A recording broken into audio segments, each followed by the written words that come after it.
The next item is the final stage of the Local Government Bill. Before I call the Minister of the Environment to move the final stage of the Local Government Bill, I would like to inform the House that a provision in the Local Government Bill triggers a requirement for a recommendation from the Minister of Finance and Personnel under Section 63 of the Northern Ireland Act 1998. The Speaker received a letter today from the Minister of Finance and Personnel signifying his recommendation of the Local Government Bill as required by Section 63. I am sure that the Minister of the Environment will wish to signify the Minister of Finance's recommendation to the Assembly as part of his contribution to the debate. I call the Minister of the Environment to move the final stage and open the debate on the bill. Minister. I beg to move that the Local Government Bill do now pass. Mr Deputy Speaker, members will be relieved to note, after the lengthy and constructive debates that have taken place on the provisions in the bill, that I do not intend to rehearse them in detail this evening. I would, however, like to draw attention to the main purposes of the bill, which are to introduce strong, modern statutory governance arrangements that will provide protections for the interests of minority communities through a number of new approaches and improve transparency in the operation of councils and their business.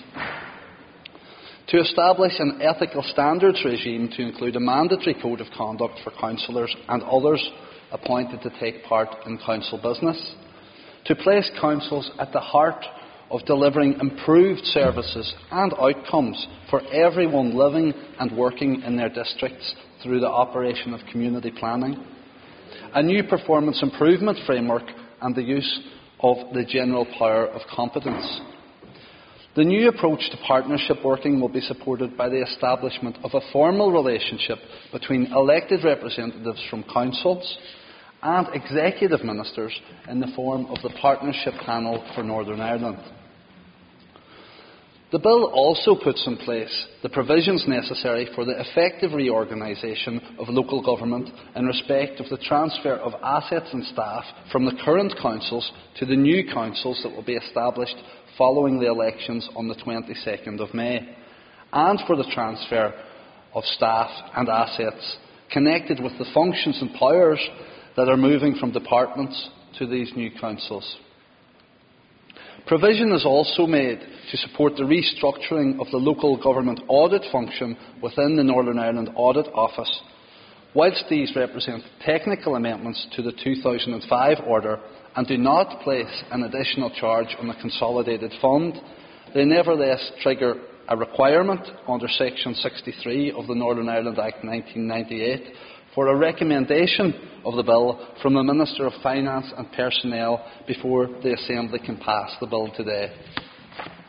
I can confirm, Mr Deputy Speaker, as you have already, that the Minister of Finance and Personnel has made such a recommendation, and I am taking this opportunity, therefore, to signify this to the Assembly on his behalf, again as required by the Act. I don't make a habit of quoting Otto von Bismarck, but he is once said to have declared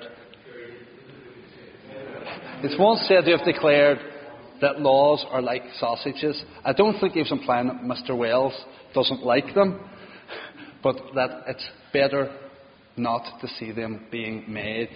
And having brought this bill through its assembly stages, I can see where he's coming from.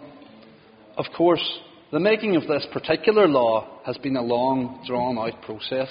There have been a number of head chefs along the way, much debate over which recipe to use, several stoppages during the manufacturing process, and a few unexpected ingredients thrown in at the last minute.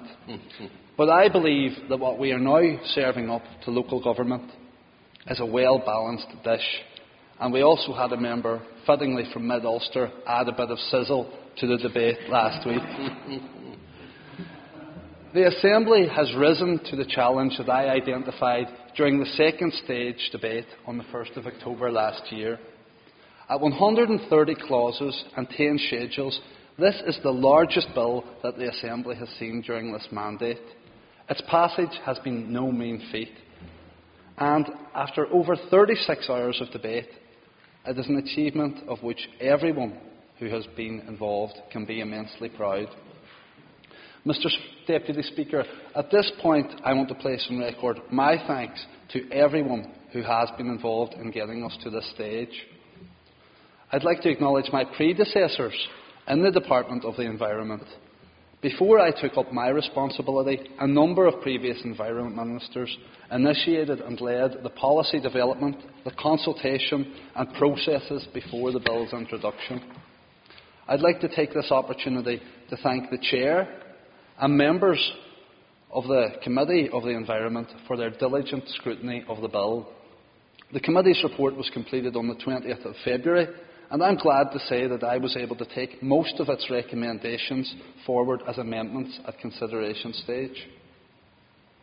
I'd also like to thank all members of this House for their detailed consideration of the bill's provisions, the amendments that they tabled at both consideration stage and further consideration stage, and the mostly constructive contributions that they made during those debates. Mr. Deputy Speaker, at this point I also want to place on record my thanks to the civil servants across a number of departments, but especially my own, and Assembly staff, the Office of the Legislative Council, the Departmental Solicitor's Office, my executive colleagues and other contributors who created this bill and nursed it through the process. I'd also like to thank elected representatives and others who were involved in the Strategic Leadership Board and its policy development panels, and the many councils, organisations, individuals and other stakeholders who commented on the proposals. Their contributions ensured that we have before the House this evening a bill that has garnered widespread support. The bill provides a balanced framework for councils to take on the challenges and the opportunities of the 21st century. It ensures that all councillors, irrespective of their political allegiances, can play a full part in the operation and business of council. It also ensures that those councillors can be held to account in relation to the standards of behaviour that everyone should expect from public representatives through the introduction of a mandatory code of conduct with supporting mechanisms for investigation, adjudication and appeals. The public has a right to expect high standards from any elected representative. This framework will assist our councillors in maintaining those high standards. 3 amendments, which were agreed at consideration stage, make provision for an appeal process to the High Court as part of the ethical framework. As I've already informed this House, this will impact on the constitutional position of the Commissioner. Therefore, I intend to bring before the Executive proposals for a further bill to address this issue, but don't worry, it will be a much smaller one. Whilst this stage represents a significant step in the delivery of a reshaped local government, there is still much to do. As I have stated on a number of occasions, a major programme of subordinate legislation and guidance will be brought forward by my department to underpin the operation of the bill's provisions. But I have no doubt that the positive working relationship and the spirit of cooperation that exists between my department and the Environment Committee will continue during this very important next phase of the programme. A lot of good work has already been done in both central and local government to prepare for the major changes that are to come on the 1st of April next year. But preparations are going to have to step up another gear. The new councils will have to take significant decisions around their structure and governance, service and systems convergence, and their priorities, budgets and rates for 2015 and beyond. Those departments that are passing responsibility to councils for the delivery of functions and services will need to ensure that they honour the executive commitment that they will be fit for purpose and rates neutral at the point of transfer. And of course, staff will need to be supported throughout this time of change, as none of this can be done without them. This is a mammoth task, but I have no doubt that the end result will be worth the effort. At the end of this process, local government will be stronger, more flexible and more accountable. Mr Deputy Speaker, I therefore commend the Local Government Bill to the House. I now call the Deputy Chairperson of the Committee for the Environment, Ms Pam Cameron. Thank you, Deputy Speaker, and you'll excuse my confusion for a few moments. I wasn't sure if we were in the back of a butcher shop or whether we were in the Northern Ireland Assembly. On behalf of the Environment Committee, I'd like to welcome this final stage of the Local Government Bill. I'd like to thank the departmental officials and the Minister for the close working relationship we maintained throughout the passage of the bill. That helped to ensure the committee scrutinised the bill thoroughly and was able to come to agreement with the department on the proposed amendments. I'd also like to take this opportunity to thank the committee staff who have worked so hard on facilitating our scrutiny of the legislation in a relatively short space of time. I won't go into too much detail today as the committee's views on the bill have been outlined at previous stages, but I will briefly outline a few of the issues that we discussed. The committee was content that the House saw fit to agree with its proposed amendments, and I thank the members for that support, particularly in relation to the amendment to allow for an appeals mechanism against a decision by the Northern Ireland Commissioner for Complaints. I think it's only right and just that anyone who has been subject to an investigation has the right of an appeal against a decision, and although the Minister has indicated that he intends to bring forward another bill to allow for the establishment of an adjudication panel, it was through the committee's perseverance that this issue has been thoroughly addressed. The committee was also pleased that its amendment to allow the Commissioner for Complaints to refer minor complaints back to a council was accepted. During committee stage of the bill, members agreed that the Mayor or Chair and the Deputy Chair or Mayor need to be fully aware of the rationale behind any decisions taken by the council as they are held publicly accountable by ratepayers, and need to be in position to be able to comment authoritatively on these. Although the Minister was not minded to make an amendment to reflect this, the committee brought forward its own amendment, and I welcome the support that the amendment received from the House at consideration stage. The only other amendment I wish to touch on was the committee amendment to ensure that the formula for appointment to committees should be run for all committee positions at once for the duration of the council term, based on the number of seats that each party has immediately after the election. I believe this amendment enables a fair allocation of seats in committees for smaller parties and independent councillors who otherwise may be excluded by using the quota greatest remainder process for each individual committee on an annual basis only. On behalf of the committee, I am therefore pleased to support this bill. I welcome the significant interest and scrutiny carried out by members throughout its passage in the Assembly.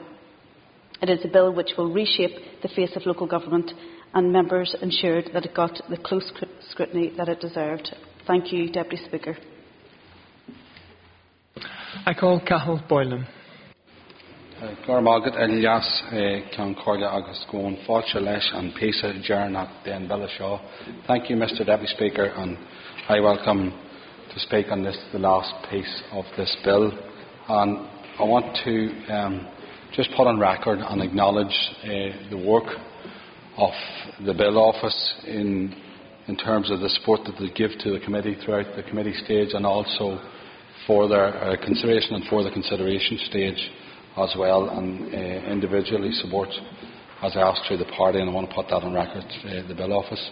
I also want to put on record the work, the outstanding work of the committee and the committee staff throughout this whole process. This has been a big piece of legislation and a big piece of work for us, and certainly I'd like to put on record my thanks to the committee staff. And finally, in relation to thanks, I want to thank the Minister, and also want to thank the Minister's departmental officials and the way they have conducted themselves professionally throughout this whole process, and I want that recognised and put on record. And Mr. Speaker, to you, Deputy Speaker, I want to say just a few words in relation to the bill itself. I mean, clearly any piece of legislation that we hand to any authority, it needs to be a piece of legislation that will be reasonably implemented, and I think the scrutiny of this bill over the last period and the long days that we sat here certainly will enable that to happen, and I think that's vitally important that has to be recognised. But a couple of points that I want to pick up in relation to the bill, some matters, in particular the community planning element, and I think it's a device there and a tool there that would help give local communities their opportunity to play their part with public bodies to deliver for the communities and build for the communities, and I think that's an important issue. And I know that the committee recently visited Scotland to see some of the models of practice over there in relation to community plan, and I think coming back with those ideas should be passed on to local authority to ensure that they can use that detail in relation to building on community planning. The other issue that come forward, and I think it is a good tool in terms of the general power. I think it will help it deliver for local communities, but I would be concerned that that power, it needs to be used properly, and the checks and balances need to be there, and guidance needs to be given by the department in relation to not only to support councils in how they use it, but also to support and protect the ratepayers in using that. And the final issue I want to bring up through you, Mr Deputy Speaker, is the issue of subordinate legislation following on from this, and also the statutory guidance. I know that through the committee stage we talked a lot about tackling deprivation and prejudice and promoting understanding, and a lot of issues that raised its head, and we were given an assurance through the committee stage that a number of these things can be given or would be indicated through statutory guidance, and it needs to be in statute, and it needs to ensure that councils have the opportunity to deliver for the communities, because this bill is about empowering not only the council but empowering local communities. And I hope that the Minister will take those remarks on board, and maybe he will give us an indication as to when those statutory guidance will be issued, and also in terms of the secondary legislation that will follow in relation to this here, maybe give an indication as to when that will come about. That said, Mr Deputy Speaker, I would like to support the final stage of this bill, and I'd like to commend all of those who spoke. I think there was a good debate in consideration for the consideration stage. A lot of people have contributed to this here, and it's certainly gone on record as a major piece of legislation, but a good contribution. So with that, I support the bill. I call Colum Eastwood. Thank you very much, Mr Deputy Speaker. I'm very glad to be at this stage of the bill. I think everybody in the chamber is probably glad that we've finally got here. It's been a long process. I think it's been a very useful process. I think I'd be very surprised if there are any issues still left out there that we haven't debated in great length, either at committee or in here. So I just want to put on record my thanks for the Minister. I think it's a massive piece of legislation and a very important piece of legislation. I also want to thank his predecessor, Mr Atwood. This legislation lay on the shelf for quite a while, a long number of years, and I think finally we're now at the stage where we can see some implementation. Of course, we need to thank the ministerial staff or the departmental staff who are here today. Long suffering, I think they are. They were at the committee many times, and they've been here for all of the debates, and I know the work that they've put in. They've responded, along with the Minister, to any requests from the committee. They've responded to any amendments that people have asked for, and I think there's been a good working relationship and a good to and fro from between the department and the committee. Of course, the bill staff as well, and our own committee staff have been very helpful to members on the committee. So just want to thank all of them for bringing this, but it's really a once-in-a-generation reform to local government. I think we have a great opportunity now, and councils have a great opportunity to bring greater accountability and maybe better service delivery to the ratepayers out there. I think we have now enshrined good relations and equality within the legislation that governs local councils. I think that's very, very important.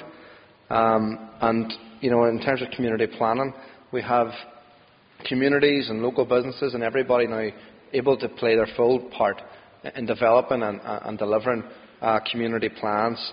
I think that's a very important development, and I think that's one that we will see bear fruit for our local communities. So, at that I leave it, Mr Deputy Speaker, just to wish all the councils well when they are elected with this new legislation, and hope that they use it to its full potential, because it does have the power to change how we do local councils. We do still have reservations around the numbers of councils. That's an argument that's well worn, but we're committed to making sure this has been delivered and delivered in time for these elections, and thankfully it has been. Thank you very much, Mr Deputy Speaker. I call Tom Elliott.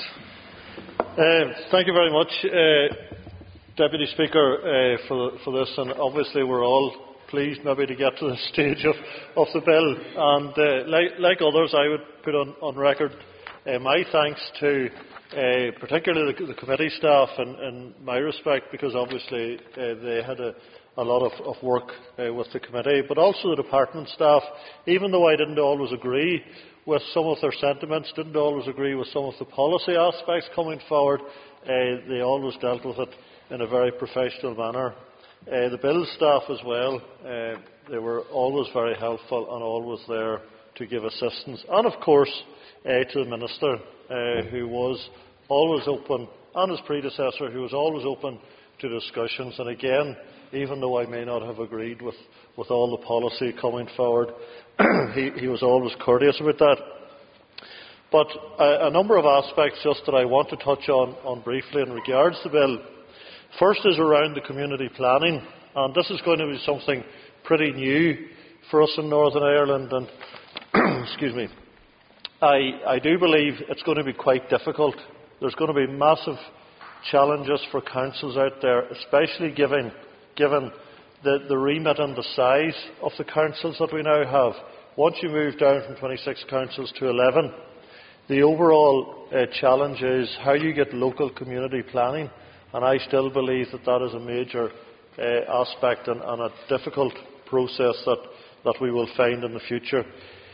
With the introduction of planning powers to local government, I'm sure many councillors and prospective candidates for next month's council election are wondering what exactly this power will hold for them. Some will indeed be questioning the potential of being surcharged if they challenge the planning official's decision and overturn it. And I think that is a matter that needs further consideration.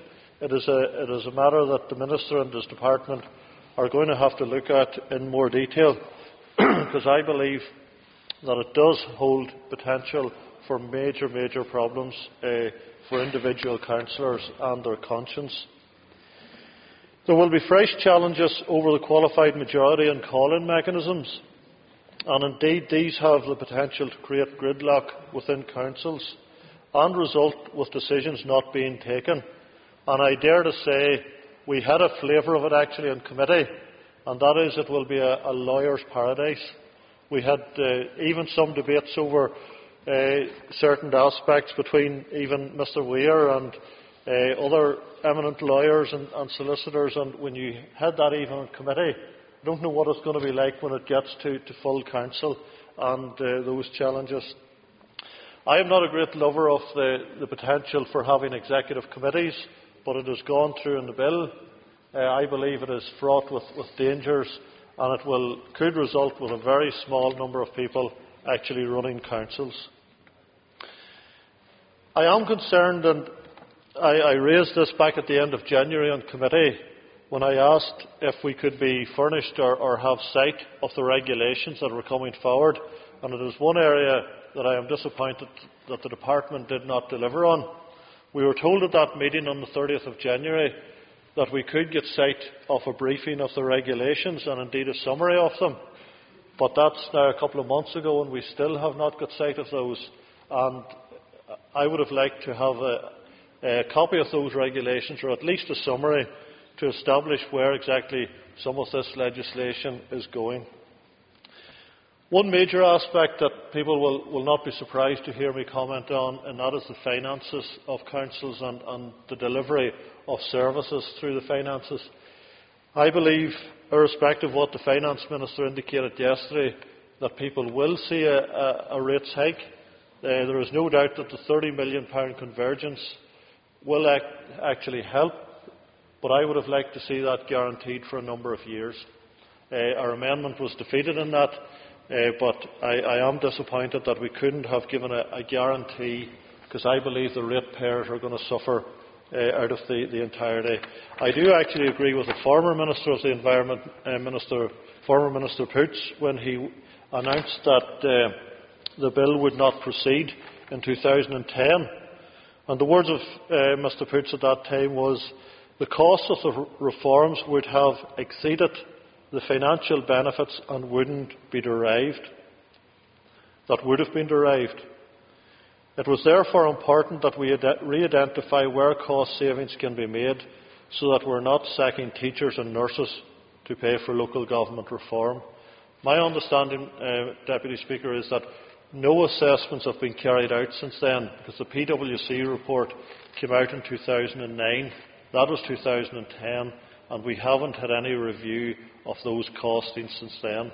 So that is why I have major concerns around the finances of councils, and actually that the ratepayer are the people who are going to suffer.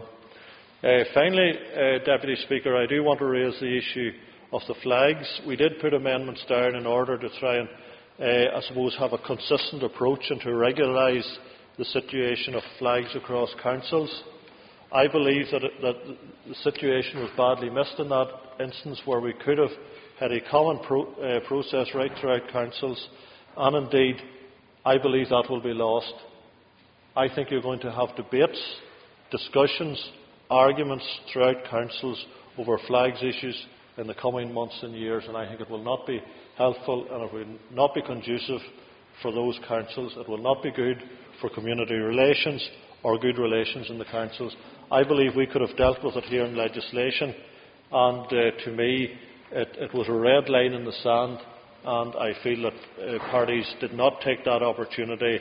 They have missed it, and I think they should reject the bill on that basis, because I do believe that they will have lost that opportunity forever. Happy to give way. Is the member saying that we should reject the bill only on the basis of the flags issue? Just for clarification. No, absolutely not. I'm not saying that at all. But I do believe there are a number of issues, and this is an important one that I feel will damage community relations right throughout councils. It could have been dealt with here, should have been dealt with here at this Assembly, and allowed councils to get on with the real work of delivering for the ratepayers. So at that, Mr Deputy Speaker, I'll leave it. I call Judith Cochran. Thank you, Mr Deputy Speaker, and I would firstly join with others in thanking the Minister, Committee and all relevant staff in their work on this bill. The Alliance Party is committed to the passing of the bill. Not only will it ensure that councils can operate across a range of functions and deliver more coherent services, it's estimated that the reform of local government could deliver projected savings of up to £438 million over a 25-year period, and at a time of reduced public expenditure this could be vital. There are several parts of the bill which we believe will especially benefit the new councils. Firstly, we are pleased that proportionality and power sharing will be embedded in the new councils, and that as many voices of minority groups will be heard as possible. In a modern and inclusive Northern Ireland, this is an essential part of ensuring that we develop a reasonable local government structure. Secondly, Alliance is a strong proponent of the community planning responsibility being given to councils, as they are best placed to identify local needs and coordinate with other bodies. At its heart, community planning must extend from simply identifying needs and actions to the joint delivery of goods, facilities and services, and therefore other agencies of government must engage fully with the process. We were disappointed, however, that the SDLP and Sinn Fein did not support the opportunity to put good relations and equality on an equal footing and embed this concept in the community planning process. The third element of this bill that I am pleased with is the power of well-being. This will allow councils to address all local issues that are specifically excluded by statute, rather than only fulfilling those discrete functions prescribed by law. And this, for example, could be helpful in addressing problems resulting from severe winter weather. Finally, I am pleased that the bill now includes a strengthened section on transparency and accountability. My party has ensured that the new bill will include protections for the public, such as audio recording and online publication of full council meetings, permitting the use of social media by councillors, journalists and the public, and requiring online publication of background papers. Our ratepayers have the right to scrutinise our decision-making in a timely manner, and the inclusion of these aspects in the bill will help to make this a reality. Mr Deputy Speaker, in closing, I would say that I too am disappointed that we have not used this bill to settle the issue of flags once and for all. Northern Ireland is part of the United Kingdom, and the Union flag is the constitutionally recognised flag of our country. It should be flown with respect on designated days on all council headquarters with no exceptions, as this best balances the constitutional situation and the need for equality among all parts of our community. Perhaps our newly elected councillors will be able to show the leadership that we as MLAs have failed to do, to move this issue on and to allow them to focus on the substantive issues relating to regeneration, the environment, leisure, etc. Mr Deputy Speaker, despite some shortcomings, this bill is still a step forward for local government in Northern Ireland, and Alliance will be supporting it. Thank you. I call John McAllister. Thank you, Deputy Speaker. It's certainly, like other colleagues, like the Minister said in his opening remarks, it has been some lengthy debates, and I have to say, Deputy Speaker, some very good debates, many amendments tabled and lengthy debates on them, but I actually think when you take off sometimes the time limits and restrictions that we're used to in this House and ordinary motions, it probably comes alive and debates with members intervening and a much higher quality of debate. It's no great secret that neither I nor my party colleague in NI21 are huge supporters of this 11 council model that we've opted for. In fact, it's probably fair to say now there's the Minister, but he's left legislating to suit. It's also fair to say we have huge concerns over some of the issues and some of the powers being devolved, certainly around some of the planning issues as to whether councils and our model of councils will be able to cope and accommodate that. And I think that is a worry. And entering into this debate, and even at further consideration stage in tabling amendments and supporting some amendments from others, from the Alliance Party, around particularly audio recording, our amendments around if you have an executive cabinet style of government and local government, how do you ensure that scrutiny committees and the separation of powers and responsibilities? And I think that is added to the bill, and I think it is added and fits in nicely the standard that we should all expect, not only in this House but in local councils, that there is that complete separation of powers and responsibilities, and who's making the rules and who's doing the scrutiny. And I think that should be separate, and the two shouldn't be crossed over. And I know the Minister maybe was less enthusiastic about accepting some of those changes, but I think it was important that this House made that and insisted on it. I also think some of the issues that Mr Elliott raised in amendments around rates convergence, and we had a statement here yesterday from the Finance Minister about that. I think those are hugely important issues, and I agree with Mr Elliott when he talked about the financial implications of this. Some of even the projected savings are very far down the track, Deputy Speaker, and I think we would all accept, probably when you get into some of those financial projections and the distance into the future that you're looking, you are really starting to get into crystal ball territory and looking at that. And that's why I think it was important that during this debate and during the passage of this bill that we did look and did put something in there to help protect ratepayers, to help at least have that review mechanism. And that's why the rates convergence issue is so important, because ratepayers could be very, very exposed in certain areas, some much harder hit than others, and that's why it is vital. The projected savings that are going to be talked about, delivering on them, the power that either this Minister or the Finance Minister has to impose on those on councils, or whether the councils can keep on either behaving recklessly or not facing up to the financial discipline, or indeed devolving powers down to a council that you've given them the power and the responsibility to deal with something, but not always given the cost to deal with that. I think those issues, and that's why I do, and we do as a party, have serious concerns over some of embarking on this project. Also, bringing the legislation at a very late stage, only this is the final stage of this bill. It's only, 6 weeks and 2 days until we're electing members to shadow councils. That's not a long period of time to deal, and I know my colleague Mr McRae will deal with some of his concerns that he's spoken about in several of the debates around the eligibility criteria. All of these things, while we've had good debates, we have improved the bill with many amendments and our contribution to that. I still have huge concerns over some of the forecasting, some of the modelling, some of the financial implications, the rates issues.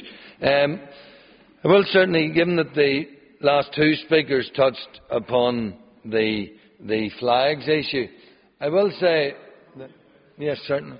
Thank the member. Just before he goes on to that issue, it's around the rates modelling and the finance modelling. Does he acknowledge that there is no modelling that I'm aware of, apart from or since the PwC report in 2009? Yes, and as he rightly points out, that's now 5 years out of date, and that's I think the huge worry about this. And I do certainly agree with him, and that's why we supported his amendment around the rates conversion, because I know not only in what will become, Deputy Speaker, his new council area. I think Mrs Cochrane mentioned yesterday about worries about the area that she lives in and rates conversion. It is going to be that there hasn't been enough work done. There isn't even enough round whether councils can make the savings that they're actually projected to make. What support's going to be there to help them do that? And I think that's why some of the issues were very important, and why we supported the very amendments that Mr Elliott brought forward.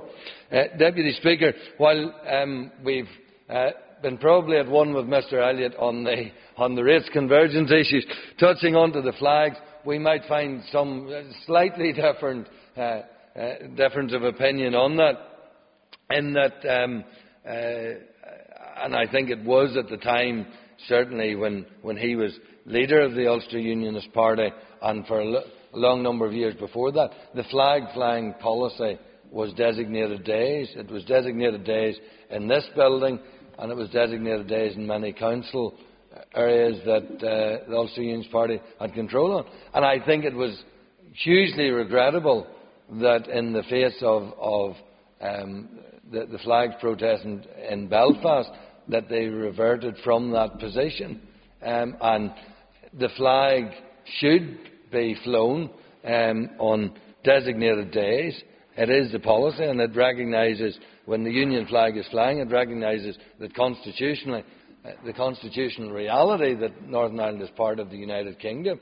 And that is why, if we had been going to sort the flags issue out in this House, and there had been a chance to do that, that's what the policy should have been, and that's what all of the members and all of the parties should have been coalescing around, that agreement that we do it in this House and we do it in this building. That's what we should have been doing in other parts of Northern Ireland. We should have been respecting that.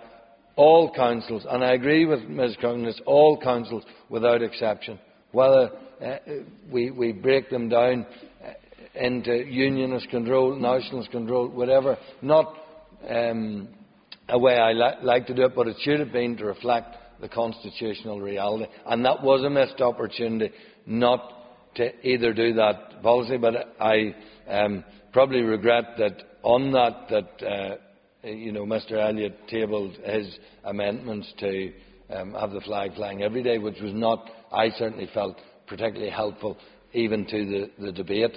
And that's why we spoke strongly against that. Designated days was the acceptable policy, and we should have been doing that. If that was it was very much part of the debate round the bill at consideration stage and further consideration stage, and that's why when we're looking at this in local government context and in the local government bill, that should be the policy that we should have adopted around designated days. Thank you, Deputy Speaker. I call Basil McRae. Slightly surprised me, Deputy Speaker, there. I thought Mr Alistair was going to say a few words. However, I would like to just mention a few points. We do have some reservations about this bill, not through any fault of the current Minister, who I think has battled valiantly to try and overcome the difficulties that's presented. He did, in his opening remarks, talk about a veritable feast of ingredients, and I do feel that this bill is something like a paella, but with all of the good bits taken out of it, that we have removed the prawns and anything that you might think that's a bit tasty. The Minister will be aware of my and my colleagues' concern about the fact that we have not really dealt with adequately about how we encourage people to participate, not just in voting in local government, but actually adopting representative politics. And I am concerned that we have not properly dealt with the issue, not been able to deal with the issue about the blanket ban. But the Minister will be aware of my position on that, and I look forward to some reassurance about the Working Party and the issues that he suggested that he would bring that forward. There were a number of issues that I thought were really worth commenting on, and I know here we are, the last day before Easter recess, past the witching hour, not too many people in the chamber, not too much interest from the media perhaps. But I think that one of the real successes of this particular piece of legislation was that there was indeed some very high quality debate from a number of people. Mr Elliott spoke, Mr Alistair spoke, my own colleague Mr McAllister spoke. I know on a number of issues, not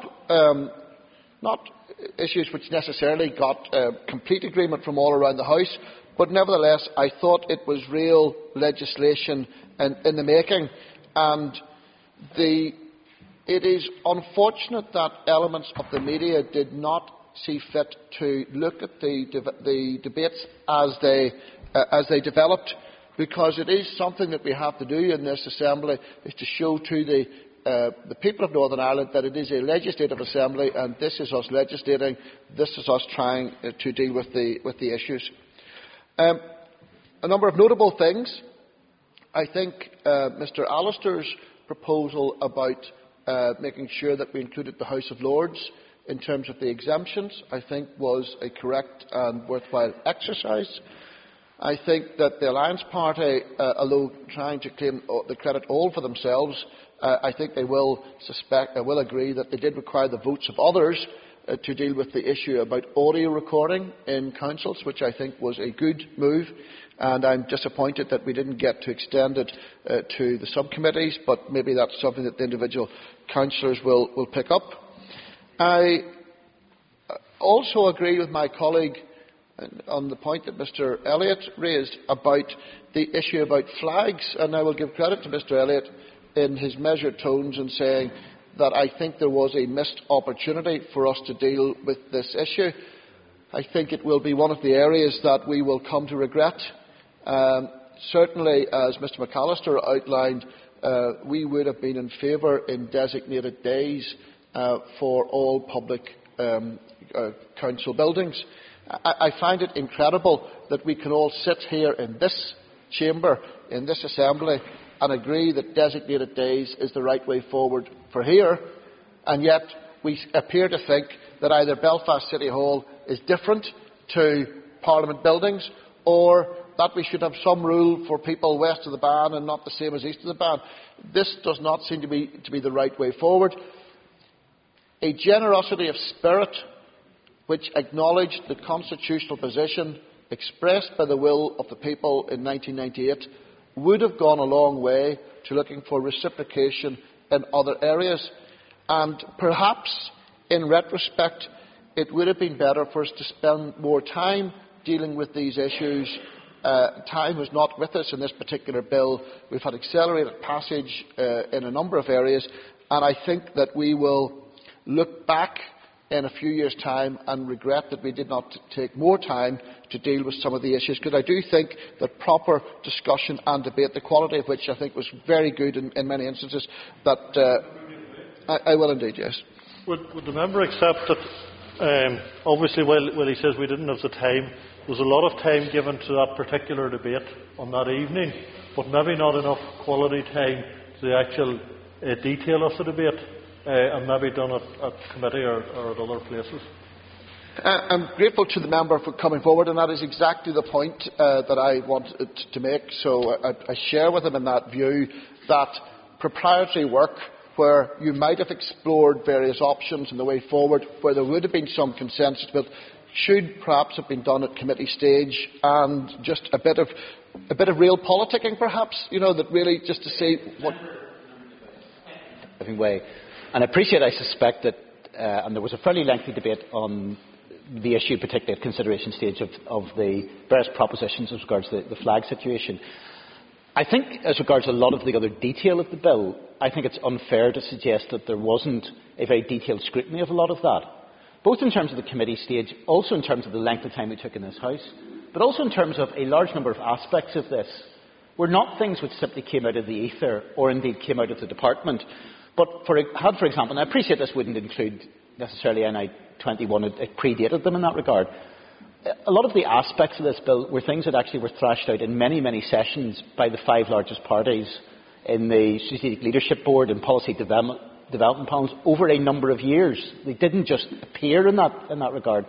So I think to characterise this as something which has simply been thrown together in a hurry isn't necessarily conveying, if you like, the proper picture of what the position was.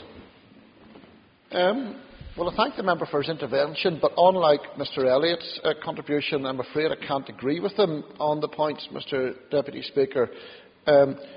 Certainly when it came to the consideration stage, I think it actually was Mr Elliott that actually raised it, that we weren't given very much time upon which to bring forward amendments. It's certainly one of the reasons why we weren't able to bring forward amendments, just the way that the timescale reached us. And we did have to do a fair amount of work on the final consideration stage, which is far from ideal, that we were actually talking about some major issues. And I did hear Mr Eastwood speaking on the matter that this bill has been on the shelf for quite a long period of time and had to be dusted down and various people come back. And so I think it's taken us 14 years to get to this point. But you get 14 years and then you have accelerated passage and people are not objecting to the fact. Well, I haven't just finished my point just yet, but I will give way in a moment. I just said to you that it was not intended to be unwarranted criticism. Just that I think that on reflection, when we look at where we are in maybe 2 or 3 years' time, I think we will regret the fact that we didn't really get into dealing with some issues which might properly have been dealt with. I'll give way. I thank the Chair. I thank the member for giving way. I think again it gives a wrong impression if you're talking about accelerated passage, because the normal timescales and indeed the normal procedures were employed at second stage, at consideration stage, at further stage. The only difference in terms of timescale was that the very final stage, at which point no amendments could actually be put, is slightly earlier than it would have been. I think it's wrong to give the impression that this has been something that has been rushed through by way of accelerated passage. The only difference in timing on this was that effectively it's being debated this week, as opposed to had the change in standing orders not been agreed last week, it would have meant it would have been the first week back after the Easter recess. But at that stage, no amendments could have been put. So to give an impression that this is some way being accelerated through an accelerated passage, I think does give a very wrong impression in relation to the way this has been dealt with. I want to thank Mr Deputy Speaker, the member, for his intervention, but I think it was the member himself that brought to the attention of the Minister that one of the issues that we would not be able to deal with in this bill was the issue regarding the blanket ban on council employees, because even if this bill had been come through in this timescale, that royal assent would not have been granted in time for us to deal with this. And I'm sure the member, as a learned barrister, learned member of the law, will be aware of the Supreme Court's ruling on the issue, and will regret the fact that we were not able to deal with this very important issue. And certainly I'm aware that the Minister, whenever he was speaking, was disappointed that he had received late legal advice which caused him to have to withdraw large sections of this bill at the last minute. And I'm sure the member will agree with me that that is far from ideal. And so we have been left with an issue where we have not been able to deal with this issue satisfactorily. And this is a source of great disappointment, and I am looking to some comfort from the Minister that this very important issue will have been dealt with, or at least some roadmap as to the way forward. I would like to just finish, Mr Deputy Speaker, by saying that there are a number of issues to do with good relations, for example, which a number of people tried to go and define and yet could not. That's the type of issue, along with the issue about the flags, which are germane to where we're going to be going through in local government. We have not resolved those issues. We've not been able to give any direction to it, and therefore I suspect that there will be some quite significant discussions on each individual council. Nevertheless, the Minister, when he was outlining the introduction to this final stage, did outline that this was a very significant part of legislation, a piece of legislation, that there has been contribution by people. I do think that the debate that happened on many of the issues was helpful to the House's consideration, and for those people that wonder about whether an opposition is required in a fully functioning democratic chamber, I think it was demonstrated by this particular piece of legislation. And there were a number of people, a number of parties indeed, that brought forward very significant amendments, really did the scrutiny, didn't win every single vote. That's democracy, fair enough. But the issue about scrutiny is the right thing to do. We should be able to accept challenge. We should be able to defend a particular argument, and I think legislation is the better for it. So perhaps just whenever the Business Committee is considering things in the future, and I know that people look about the time on these things, my colleague Mr McAllister did make the point that where the Chair and the Speaker is able to allow proper debate, that is helpful, and we should not necessarily constrain ourselves in other things to do with except for legislation. We should give ourselves more time for debate. It is what politics is all about. It will engender a better appreciation of the work we've got to do, and I would like those that are on the Business Committee or in the Speaker's chair to reflect upon the successful parts of the prosecution of this bill, and I will conclude my remarks on that issue, Mr Deputy Speaker. I call Jim Allister. Thank you. This bill is the outworking of a deal, of course, between the DUP and Sinn Fein, at a time when those two parties found it easier, I think, to make deals than they do today. It dates back to that sordid arrangement when Mrs Foster, as DOE Minister, sold out on 15 councils and agreed and rolled over to 11. And I'm sorry that the debate has just been extended because Mr Weir has just added his name to seek to answer some of the points that I'm going to make. Indeed. but always interesting that his interest in speaking was only dependent upon whether or not I made a contribution. But there we are. Certainly. The member may well be aware I've been involved with this process for a number of years, and indeed have spoken probably, I think, pretty much on virtually every group of amendments in relation to this. I've spoken at every stage of this bill. So to suggest that my interest in this subject is in some way provoked simply by the member's intervention, I have to say that the member's ego may be actually letting him run away with himself in relation to this matter. Well, yes, indeed. I think the point I was making is that for all his interest, and I recognise he's much interested in this matter, and his fingerprints are over much of it. I recognise that entirely. But the point I was making was that his desire to speak at this debate was conditional tonight, and I've fulfilled the condition.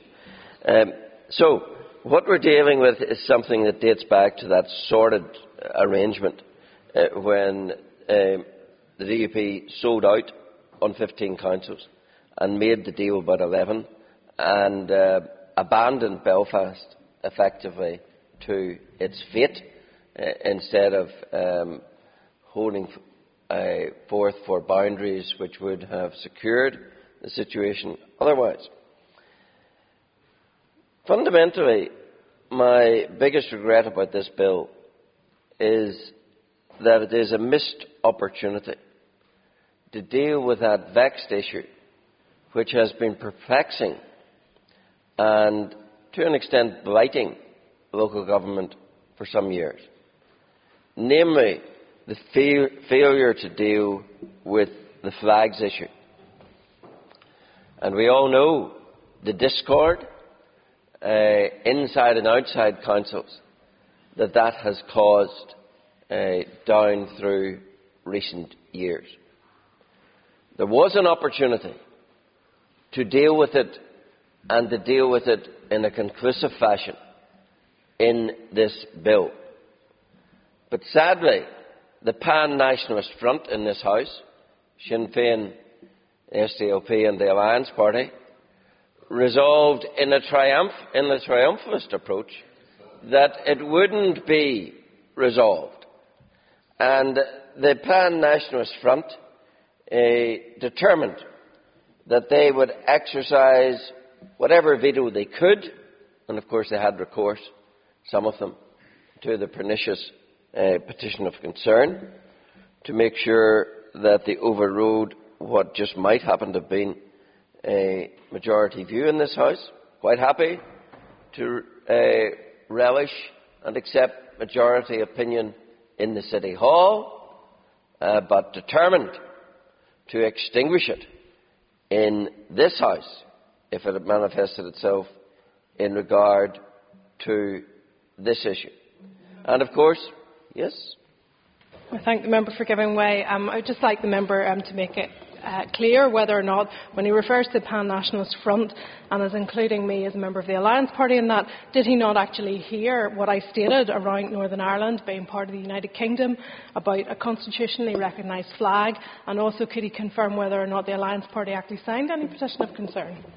No, I did not allege that the Alliance Party signed a petition of concern, but I'm very happy to give way to the member for East Belfast if she wants to now put on record her belief in and her support for the union between Northern Ireland and the United Kingdom. If she wants to declare herself a unionist and support the union between Northern Ireland and the United Kingdom, then I'm very happy to give way. Can I draw the member back to the bill, please? Well, I'm in the Speaker's hands, but the member has asked me to give way, and I'm very, very willing to give way. I can make it very clear that I am committed to the United Kingdom, to Northern Ireland being part of the United Kingdom as it currently stands, until the point where the majority of people who live in Northern Ireland do not wish that to be the case. That is my personal views at the moment, and that is where I stand on the issue. Well, insofar as that takes the member down the road of being classified as a unionist. Not sure it does entirely. I welcome that. I think it's still, as one would expect, a bit of fence-sitting, and certainly not as clear as Mrs Lowe, who declared her aspiration as being that of a nationalist. But that, I suppose, is what one expects of the Alliance Party. The point I was making was this, that there was a golden opportunity in this bill to deal with the flags issue. But instead of being willing to do that, the Pan-Nationalist Front made sure they vetoed any attempt to do that and put themselves in the position of refusing to accept the constitutional reality of Northern Ireland, which the flying of the flag on any occasion is but a manifestation of, and sought to blur the waters, muddy the waters by contending that it was an identity issue. It's not an identity issue. It's an issue about the constitutional reality. And it really was an insight into the small-mindedness of the Pan-Nationalist Front. Some elements of it this doesn't surprise me about. Other elements of it does disappoint me.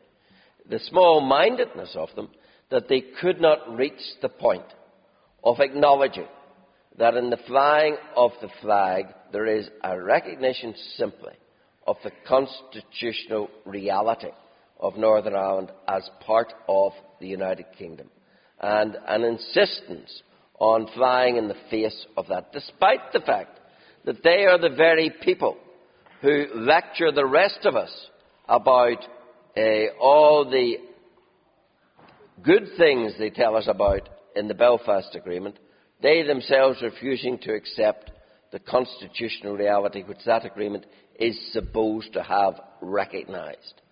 And in the doing of that, they put their small-minded nationalism above the resolution of this issue.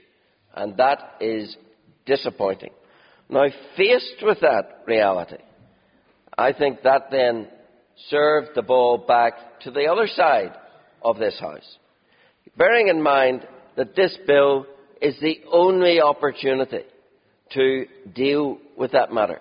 That by not dealing with it, we are going to bequeath to the new councils the same agenda of discord over this issue. That we are going to guarantee that within each and all of those councils, there will now be the arguments about if the flag flies, what days it flies, and all of that. Whereas that matter should have been resolved on a designated plus basis within this chamber, but for the fact that the Pan-Nationalist Front wouldn't entertain any compromise such as they demand of everyone else every other day of the week. And I think that is sad, and that is unfortunate. And dealing with it in that way, and recognising the special place of Belfast City Hall, and you had a deal, but you turned your back on it. Now you bequeath to us the ongoing discord in the new councils, and the wrangling about this matter for years to come.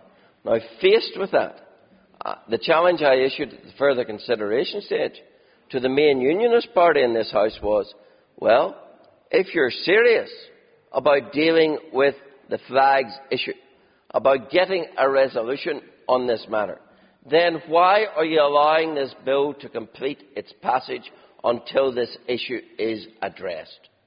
And I'm saddened that they didn't take the opportunity to force the issue, to block the bill until this issue was addressed. There are other parties in this House who have, for years now, been blocking legislation and ensuring that their will is enforced upon others. Here was an opportunity. If the flag issue matters to unionist parties in this House, here was an opportunity to ensure that it was addressed by blocking the further progress of this bill until it was addressed. The fact that opportunity is not being taken is confirmation to me that all the talk about the flag was just that, talk. There was nothing of a substance or nothing of great depth or determination to allow the matter to be addressed. Just as on this building, there's been no determination or substance to the attempts to address the issue. So I think that is most unfortunate, and I think we know where the responsibility for that lies. One other issue. We're now going forward into local government reform on the basis of financial data which seems to be highly dated. We do not really know at this moment in time whether the supposed savings are going to manifest themselves, what the up-to-date cost of local government reform is. There's a dearth of up-to-date information, and yet there is this headlong rush to pass the legislation nonetheless, and of course to import into local government some of the tangible features of failure in this House, and for some local governments perhaps to introduce a tiny ruling cabal which will generate a great unease, I fear, amongst the public, that though they elect maybe 40 councillors, essentially a tiny handful of councillors will control and decide all issues. I don't think that's progress. I think that's regression. And so, Mr. Speaker, I will not support this bill tonight. Thank you, Mr. Speaker. Having just heard the first salvos in Mr. Allister's election campaign, let me try and look at the bill itself. I think that I suppose it would be remiss of me not to place on record my thanks, I think, first of all, as somebody who's been involved with this bill, indeed, particularly through the committee stage, of both the staff of the committee and indeed the staff of the department. I think, as some have indicated, the extent to which we've been able to have scrutiny of this bill, I think, has been extensive. It has been one in which I would say, to be fair to the department, that there has been a genuine discourse throughout the passage of this bill, and indeed a number of the issues that became subject to departmental amendments were issues that were flagged up by the committee itself, and I think we found a good working relationship. Now, within that, there were a range of issues. Mention has been made, for example, of the appeal mechanism, where there wasn't necessarily on every issue a complete seeing of eye to eye between the committee and the department. And indeed, as indicated, I think, by the number of amendments that came from various parties, there was a range of views on a wide range of issues. I have to say, while there have been in this House occasionally some bills that have had more clauses to them, and I remember particularly in the last Assembly the planning legislation, which I think ran to around about 230 clauses, while it is shorter in terms of clauses, given the level of complexity of the bill that was before us, I cannot remember, I maybe stand to be corrected, in terms of the number of amendments that came forward on this bill, which I think between the original at the consideration stage and further consideration stage totaled somewhere in the region of 149 amendments. I cannot think of a bill which generated up the level of amendments. I think that is a sign of the degree of complexity that was in that. As was indicated, the various amendments coming from different sources had a mixed response from the House. It is perhaps unique that virtually every party in this House can point to amendments that either in their own name or through the department or because they pushed through the committee where they have been successful in changing the legislation. Similarly, there are a number of amendments on all sides, as indicated I think by Mr McRae in that regard, that various parties found themselves supporting and found that they were unsuccessful. Some, I have to say, as with others, I would regret having failed to be passed. I would acknowledge that in terms of the issue, we spent, I suppose, effectively a day debating it in terms of the flag issue, which I'll return to a little bit later. that there was a missed opportunity. I think that there was an opportunity. It was perhaps, if you like, disappointing, but perhaps also not surprising that there wasn't consensus within the Assembly on that issue. But across the board, while there's been missed opportunities, there's also been successes as well in terms of the legislation. Can I say in terms of the process side of it, and again I think there is a degree of unfair criticism of the process of this. A lot of these issues are not things, as indicated, that have dropped out of the skies. They have been worked on for, in many cases, quite a number of years. And good attempts in both the current administration and previous administration to try and find broad consensus around a range of issues, particularly around a lot of the governance aspects of this. I would also indicate that while there was an issue at the Business Committee around broad elements of scheduling as regards this, the bill itself, we should remember, I think, in terms of its initial publication in the second stage debate, took place last autumn. And for all parties, the opportunity to seek where they could have amendments was there. It is not, in that sense, passed any differently from any other form of legislation. And, as indicated, the only element of accelerated passage, and even then it is tenuous to describe it as such, was the proposal, I think, by the Minister last week to allow the final stage, which is something that was unamendable anyway, to come to the floor effectively from a parliamentary point of view a week ahead of when it was due. So I don't think those criticisms hold water. And I would also say, in relation to I think there is a contradiction, I think, on the position that has been put forward by Mr McRae at one point, where he berates the bill for being rushed through, yet then complains that it will not be through in time to allow those who would wish to stand as candidates who belong, for example, to a council or indeed under a certain level of restrictions. So in one sense, the criticism seems to be it is both too fast and too slow. And I think those are mutually exclusive positions in that regard. I'll give way to Mr McRae. I'm at a loss as to the member's logic, Speaker, on that. You can be both rushed and say we would need more time. The argument, I think, that came forward, put forward by others, that this process has been 14 years in the making. And surely some of the big issues we could have dealt with at an earlier stage.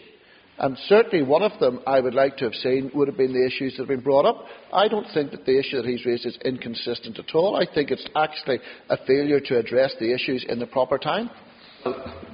I think the contradictions of being both too fast and too slow is a contradictory argument I think that the member has put forward. I think that what is being put in place in terms of the legislation is a belt and braces approach in connection with this, because while quotation has been made of a particular legal case, there's no indication that necessarily that would result, if applied within Northern Ireland, in a particular verdict in that regard. I think that there has been, rightly, I think, by the Department, a level of caution within this. I mean, that's actually something which has been ongoing, potentially the bill. I'll give way in a moment. That actually relates to a ban which has effectively taken place since the early 1970s. So it's actually in gestation for quite a long period of time. Yes, I'll give way. Just refer the member to the minutes of the committee proceedings, where the departmental officials admitted on the record that the Ahmed et al. Case, which was the Supreme Court judgment about Article 10 of the Human Rights, did find conclusively, and the department did intend to deal with it. So I'm not sure that the member is correct in being able to sit and say it's still up in the air as to what would come out. I am quite sure that if an individual who is a member of a council at a low level wished to take a case against the department or the government, that they would win their case. It's not, Mr Speaker, and I appreciate we don't start dancing on the head of a pin, because that wasn't just purely what Ahmed was about in connection with that. This was, and indeed the changes in legislation were to cover, if you like, all eventualities in connection with that. There is no doubt that on a range of issues that not everything maybe is done as perfectly as it should have been, and there were missed opportunities. I'd agree with that. But I think we do have something which can actually shape local government and shape it in a positive way. And I'm a little bit perturbed by it seems that there are some members in this House who, in terms of some of the progress that potentially is there in terms of local government, sees light at the end of the tunnel, and their immediate reaction is to build more tunnel. It seems an unduly negative attitude from some members within here. I will perhaps agree with one point of Mr Allister, although it may be questionable as to how relevant it is, particularly to this debate. He accused the DUP of having reached a situation in which we agreed an 11 council model. Had, of course, to be fair to Mr Allister, we taken his advice at that stage, this House would not be faced with an 11 council model, and that I readily acknowledged. Had we taken Mr Allister's advice, we would have a 7 council model, because Mr Allister would not have actually set up devolution in the first place. So, you know, this... briefly. Well, I don't think the membership misrepresent my position and then not give way. Let's be very clear. I have always advocated and believed in workable devolution.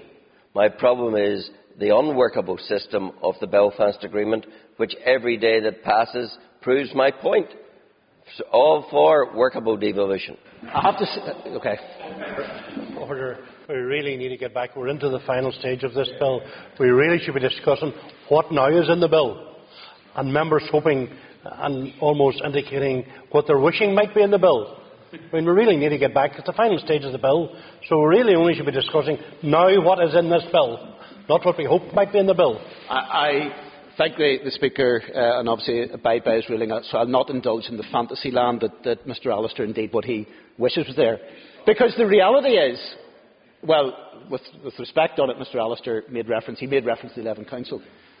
It has to be said, and this is where the grand stand that Mr Allister will take against this bill, because within this bill, the 11 Council model is not conditional on this bill. If we were to follow Mr Allister's advice as regards this bill and were to block this bill, would the 11 Council model go ahead? Yes, it would. Would it block the elections to the new council? No, it wouldn't. Would it prevent the transfer of power to these new councils? No, it wouldn't. So the threat, indeed, perhaps most pertinently, because he's raised, and I agree with him that there was a missed opportunity within this bill, he has raised the issue of the flag, which was a level of debate which constituted, I think, probably about virtually a day's worth of debate within this. If we are to block this bill, does it actually increase the number of days in which the flag of this nation flies on any council building? No, it won't. It won't result, blocking this bill will not result in a single day more of the flag going up, which is the litmus test. He accuses others of not caring about this issue.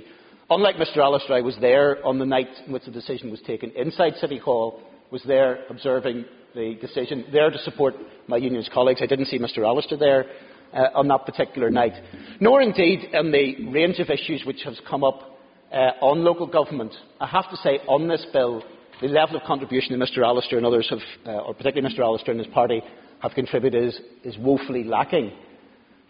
Throughout this process, Mr Allister has had an opportunity to influence the wider situation as regards this bill and the wider issue of RPA.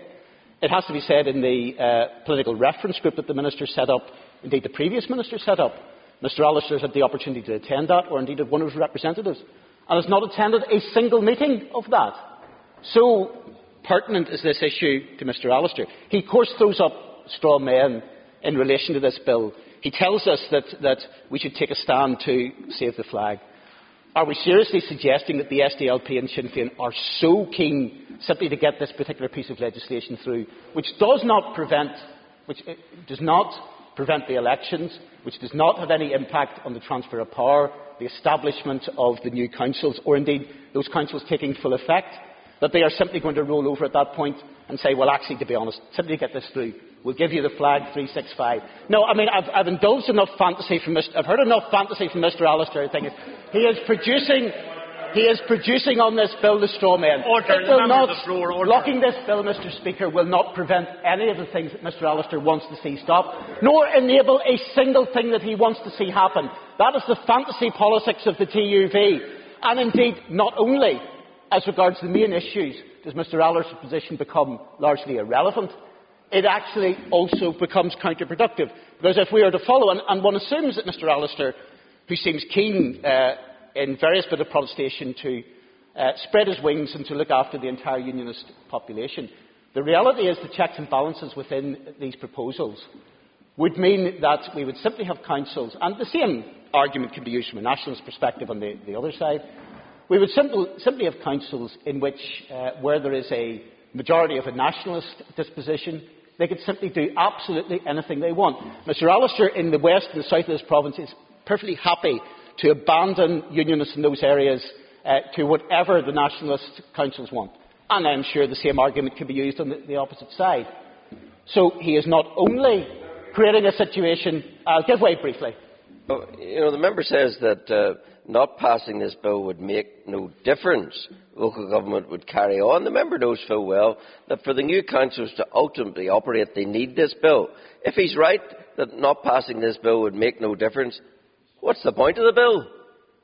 Of course, it's an opportunity. I have to say, Mr Speaker, the bill will make a range of improvements and will actually ensure that we have good governance within that. It will deal with a range of issues in terms of planning and community planning.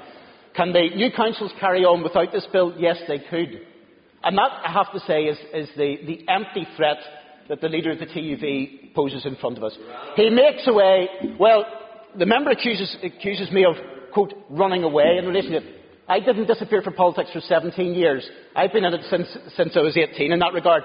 So I think if you're going to throw allegations about anybody running away, you should look a little bit closer in your own mirror, Mr Allister, before you start lecturing others in relation to that. This has been... Order. Well, order. I'm sorry if the best that I can offer, Mr Allister, is the truth. Order. And, Mr Allister, you should perhaps occasionally listen to the truth. This is a good bill. It is not all that it could have been, and I do regret some of the missed opportunities in relation to it. But we have an opportunity to advance local government.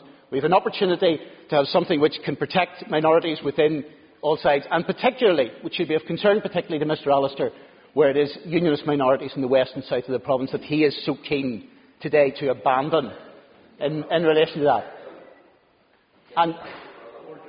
And with respect, I believe we have had a good process. We've had occasionally crosswords. We've had good debate within this. And I believe that what we are left with, while not a perfect bill, is one which advances the situation as regards local government, which can operate on an opportunity to have a more efficient delivery for our citizens and indeed provide good governance for all our citizens. And that is what we should be targeted on, rather than the attempt to create straw men and create false election battles that Mr Allister and others are putting forward tonight. I therefore commend the bill to this House. Minister. Thank you, Mr Speaker. I'd like to thank members for their contributions to the debate this evening and throughout this process, particularly tonight, I suppose, that the Deputy Chair of the Committee and all others who have contributed. Some members did raise specific issues or questions that they will address now. Mr Boylan sought some detail on forthcoming secondary legislation. To give full effect to the bill, subordinate legislation together with guidance will be issued. My department will be making 3 sets of regulations soon after the bill receives royal assent, one of which will provide for the transitional arrangements from the current councils to the new councils. The remaining 2 regulations will set out the executive arrangements and standing orders of the new councils. My department will also be laying a draft code of conduct for councillors for the approval of Assembly after the bill receives royal assent. The department will shortly issue 6 guidance documents relating to positions of responsibility, model standing orders, model constitution, executive arrangements, executive procedures and overview and scrutiny arrangements. The department will also be issuing a document directing councils on matters which must be included in a council's constitution. This will be my one and only intervention, I'll accept. I appreciate the privilege, Minister. I better make use of it now, Mr Speaker. No, just one quick question on that point was, would it not have been helpful if we would have got a summary of some of those regulations when we were going through the bill, because that's what we asked for, that's what we assumed we were getting, and I think it would have been helpful to us in our consideration of the bill. I thank the member for his intervention, and I apologise to him if he feels that his and the committee's consideration of the bill was hampered by the absence of the detail around these regulations. However, I'm sure he, like other members of the committee, are very much looking forward to an opportunity to scrutinise these regulations when they do come. Later this year, my department will also make regulations which will prescribe any office or employment made by a council that will disqualify a holder from being a councillor, and before April next year, subordinate legislation on community planning, partnerships and performance indicators and performance standards will also be put in place. Mr Elliott raised the issue of community planning and anticipated that there will be difficulties in the establishment of community planning within and across the councils. I think it would be naive of any of us, or especially of all of us, to expect a seamless transition. But that's why I'm holding back on the high fives here this evening. But it's vitally important that statutory agencies, as well as communities, play their full part in the success of this important and exciting tool. He outlined concerns around the creation of a lawyer's paradise, but I think, given the previous debate, they'd be very glad to hear about that. On the issue of flags, Mr Elliott and a couple of others raised that, and Mr Elliott was of the view that we could have dealt with it here in this legislation. We could also have dealt with it through the Haas talks. This bill was, in my opinion, too important to get it bogged down in arguments around flags. I said to a colleague, actually, of Mr Elliott's previously during a question time that I'm interested in raising standards, not raising flags. The member does, however, have a valid concern that new councils will be dogged from day one by these very arguments, and that's why I will be ensuring that community relations is a core and mandatory element of capacity building for the new councils. Ms Cochrane gave her views on the Union flag, and possibly, if her colleague Ms Lowe had been here, the view given from Alliance might have been a different one. I do know Ms Lowe very much regrets not being able to hear this evening, and I would like to place on record my appreciation of her chairmanship of the committee throughout this whole process. Mr McAllister stressed that it was vital that ratepayers are protected from the cost of reform, and I agree entirely with that, and that's why we have sought and got £30 million for rates convergence, as reaffirmed by the Finance Minister yesterday, and DFP will be consulting on the structure of the rates relief scheme within the next month, I believe. Support will be there for new councils, and monitoring of the new councils will be there as well. Mr McRae reiterated his party's concerns, and I appreciate his concern around the existing blanket ban and the inability, I suppose, to deal with it at this juncture. But this bill does lift the blanket ban, just not in time for Mr McRae. I, like Mr McRae, however, do lament the lack of media interest in the positive aspects of this legislation. The old adage is that no news is good news, but I think this shows that good news is no news at all. The progress of the bill to this stage shows that this place can legislate, and I would... One more. Sneaking in on behalf of Tom Elliott here, but I am going to say something nice, so it's good for it. I do think the Minister deserves credit, actually, for the way in which he has brought the bill through, and there were many positive issues that were contested and debated. And, Speaker, we mentioned earlier on, I think it is credit to you and your colleagues in the way that the debate was allowed to flow.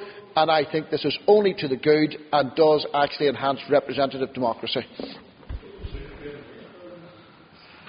I might take another intervention if it's if it's in the same vein as that one. But I would also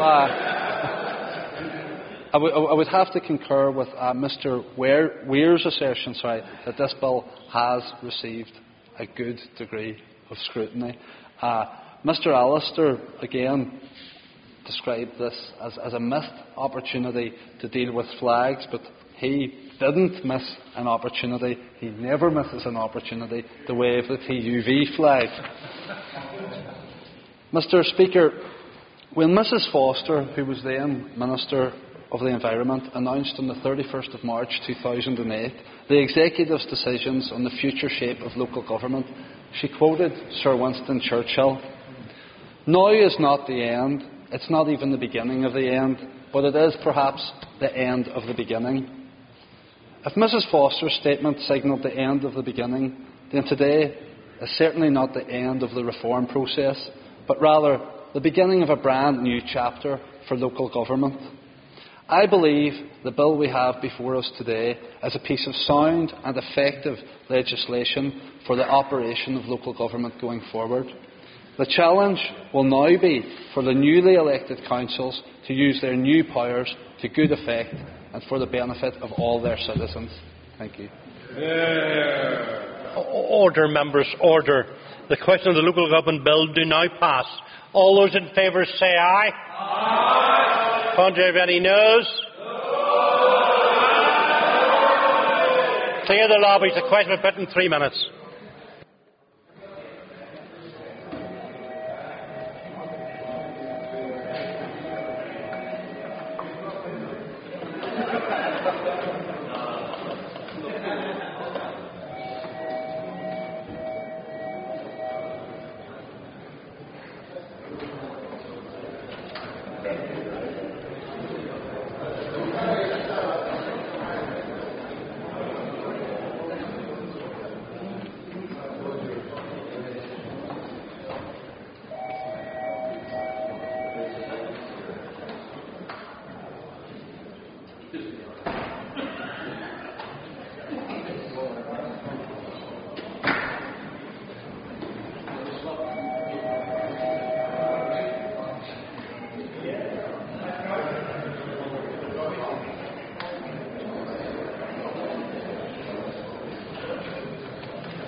Can we ask members to please take their seats?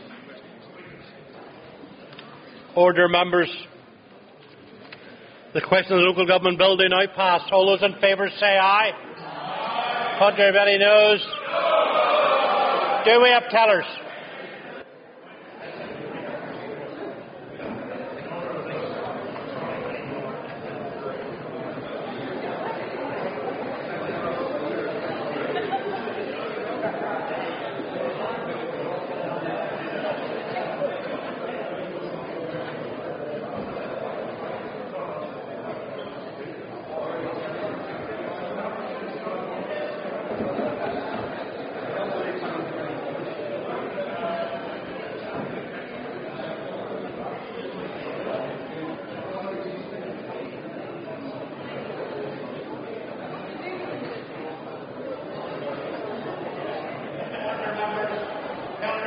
Thomas for the ayes, Colum Eastwood, Owen McGuinness for the noes, Tommy Elliott, Sandra Overend.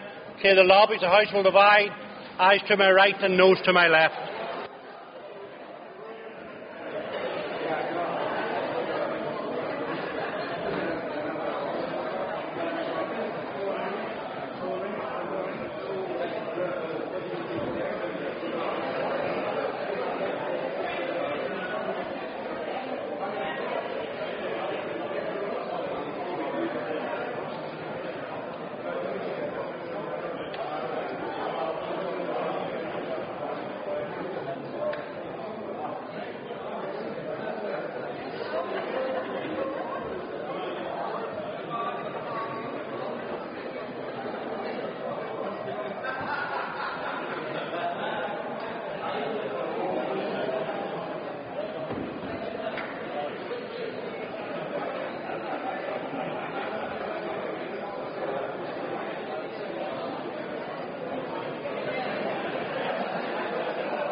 members, ask members to take their seats, and I would ask the clerk to please read the result.